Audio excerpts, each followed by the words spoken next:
Now, one thing I learned about you late in your career is when you started speaking about when you used to hustle back in the day, man. Like what's the craziest shit you seen back then, man? Like when you was hustling, man. And why'd you stop? I never wanted to hustle, you know. I actually did it just to fuck around. I didn't need to do it, but I never wanted to do it. You wanted some get fresh money? Yeah, I just want to get fresh money, and I wasn't, you know, my family did a phenomenal job with providing for me, and you know, I never really ever needed to hustle. You know, I don't, you know, ever false advocate that because my mom's bust her ass and came home with swollen ankles many a nights. What would she do? What your mom's do? My mother had worked for a law firm for 25 years as a receptionist. And that's hard work, man. Yeah, but her hours was just so crazy, man. And my mom's she was a lot heavier back then. So, you know, she would come home with her ankles looking like little mini pumpkins, and that shit used to be so painful. And I used to hate that shit. So I ended up trying to do things to create less stress for her. Right. It wasn't that I needed to do it. Was your pops around? Yeah, my pops was around. He was he's a licensed electrical contractor. He's always been self-employed. I only seen him work for hard-working West Indian family. Yeah, it's hard. My father's one of them dudes where his hands is calloused up, and you know, he just is a strong believer of being self-sufficient and not begging or borrowing from nobody. So I grew up with the integrity of understanding the value of being your own boss and being responsible and being a provider, you know what I'm saying? So, you know, I was fortunate enough to never I never had a regular job in my life, you know what I'm saying? I came straight from school and, you know, I busted my ass for a couple of years to find my way into being able to get this deal so I could get my own employment happening, and it's been off to the horse races 22 years later. But the point that I'm trying to make is that the hustling thing I ended up doing because it was just what I was surrounded with. All of the homies in the hood was doing it. Reagan was the president, crack was the shit, coke was the shit, and it was easy to get money. Especially back then, you know, out of town money was the best money to go get. And, you know, it was fun until... What was fun about it? The money the part? Money, the ass. The chicks, the cars. Yeah, all of that shit was just the most amazing shit. But you know, the Sergio Tacchini, suits and the whole nine. You know that. The Cox Sportifs. Todd one. All of that shit, Travel man. Fox, did you rock the Travel Fox? Of course, man. This is a good Jamaican man. Come on, man, you know Travel that. Fox and and fishnet tank top? All of that, son. First of all, internet, know something.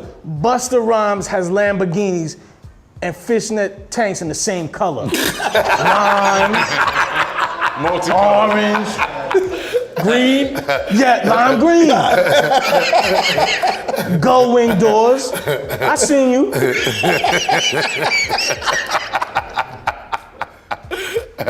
Yeah, but you know that shit.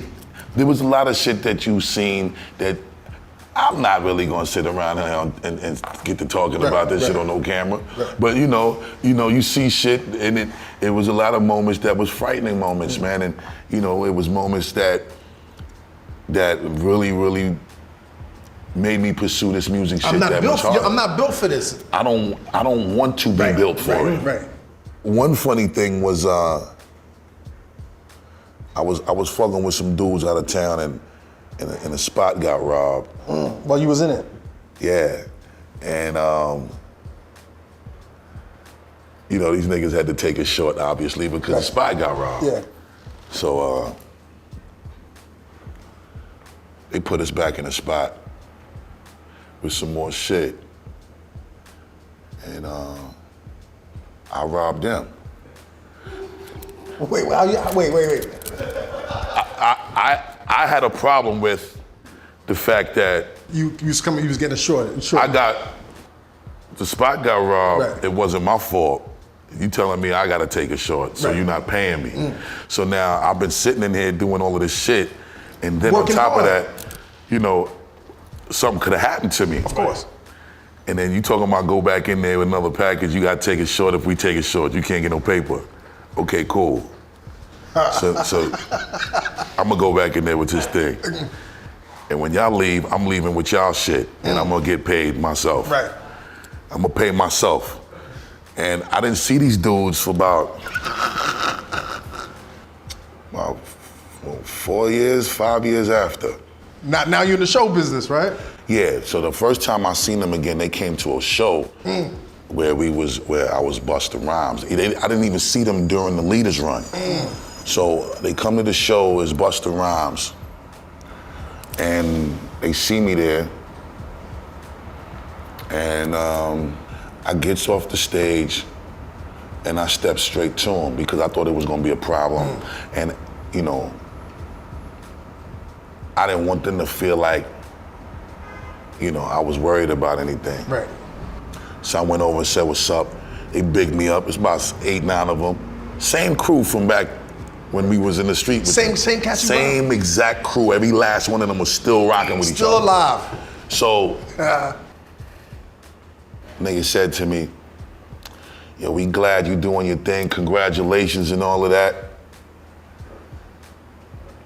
But if you ever end up back on this side, you're gonna pay for that shit you did. I laughed at that shit. I said, you motherfuckers ain't gonna never see me over here. And that was it, right? Them verses kept getting better and better, nigga. Yo. Fuck out of here. Wrote a banger that night, right? Yo, that's amazing. Leaders of the New. I know you've told this story a million times, and I want to move past that chapter. But how heartbreaking was it, man, when y'all disbanded, man? I was real scared because I wasn't ready to break up. I ain't have no backup plan, and I never really had the responsibility of writing no full song by myself for an album. Right. Like, you know, doing 3 verses, coming up with all the hooks, 12, 14 songs. I never really had to do that. So, and then I never been in this shit rocking without my bros. You know, the 2 dudes is with me from the beginning, so. And it was a tough relationship, but still, it was a relationship. Yeah. I mean, it definitely was. It was over before it was over. It was toxic. It was bad. Right. You know what I'm saying? But Oprah would say it was toxic. Yeah, I wouldn't say it was toxic. Right. But we just knew that we wasn't really rocking with each other like that. It was made obvious plenty of times. You know, especially between me and Brown. Right. This is the problem with teams sometimes. People don't realize that, wait a minute, everybody here doesn't have to shoot. Somebody can grab some rebounds, somebody could take a charge, you know, get an assist. You were the shooter. Yo, I think it was just more of me just wanting to really, I'm a competitive driven motherfucker. So even if we are respectfully rocking together, we're still respectfully competing. Yeah, of course, as it should be. And that's what it was always about for me. It was the same thing for Brown. It was the same thing for Dink. Everybody, we wouldn't even let each other hear each other's verses until it was time to lay them shits. Because you didn't even want another motherfucker to be able to correct bars before we spit.